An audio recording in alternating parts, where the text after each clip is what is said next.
wake up. Nothing is wrong. Your life looks stable.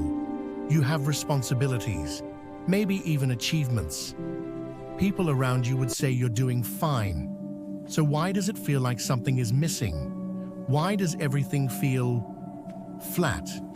You're not sad enough to call it depression, not stressed enough to call it burnout, not lost enough to call it a crisis, just empty.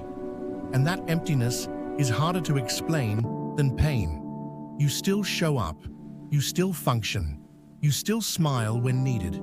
But inside, there's a quiet question repeating itself. Is this all there is? You scroll, you distract yourself, you stay busy. But the silence returns the moment everything slows down. And that silence feels heavy, not dramatic, just hollow. Most people think emptiness means something is wrong, but often it means something is missing. Not externally, internally. You may have built a life based on expectations, achievement, security, stability. You followed the logical path, the safe path, the responsible path. But somewhere along the way, you stopped asking yourself what actually feels meaningful. The brain adapts quickly to comfort. What once felt exciting becomes normal. What once felt like progress becomes routine. This is called hedonic adaptation. Your nervous system reduces emotional intensity over time. Even positive experiences lose their spark, so you keep chasing the next goal, the next milestone, the next improvement. But achievement without alignment creates emptiness. You can win at things that don't truly fulfill you. And when you do, there's no emotional reward waiting on the other side. Just relief. Relief is not fulfillment. It's the absence of pressure. And when pressure disappears, you're left alone with yourself. Emptiness often appears when your external life grows, but your internal life stays untouched.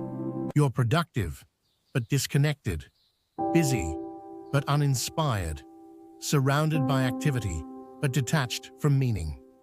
Another hidden cause is emotional suppression. You learn to manage feelings efficiently, to be rational, to be composed, to be strong. But emotions don't disappear when ignored. They dull. And when emotions dull, so does joy. So does excitement. So does passion. You can't selectively numb pain. When you shut down discomfort, you also reduce aliveness. There's also comparison. Constant exposure to other people's highlight reels, success stories, perfect lifestyles.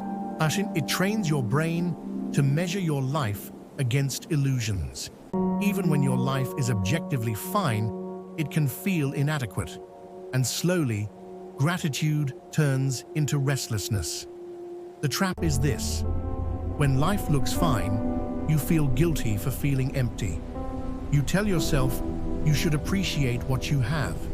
You criticize yourself for wanting more. So instead of exploring the emptiness, you suppress it, and suppression deepens it. Emptiness is not a flaw. It's feedback.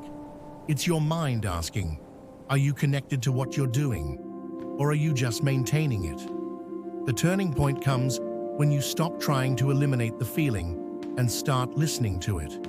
Instead of asking, how do I fix this? Ask, what is this trying to tell me? Maybe you need depth instead of distraction. Maybe you need creativity instead of consumption. Maybe you need honest conversations instead of performance. Maybe you need growth instead of comfort. Meaning doesn't appear automatically. It's built through challenge, through contribution, through connection, through doing things that stretch you. Emptiness often signals stagnation, not failure, not weakness, just stagnation.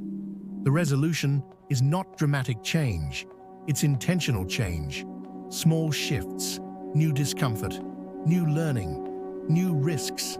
Because aliveness returns when growth begins. You don't need to destroy your life to feel alive again. You need to reconnect with it. Slow down enough to ask what matters. Take one step towards something uncertain but meaningful. Replace passive comfort with active engagement. If this feels familiar, and it probably means your life looks stable on the outside, but your inner world is asking for expansion. Subscribe to Emotions and Decisions for psychology insights about behavior, meaning, and the emotional patterns we rarely talk about. Because understanding your emptiness is the first step toward filling it intentionally.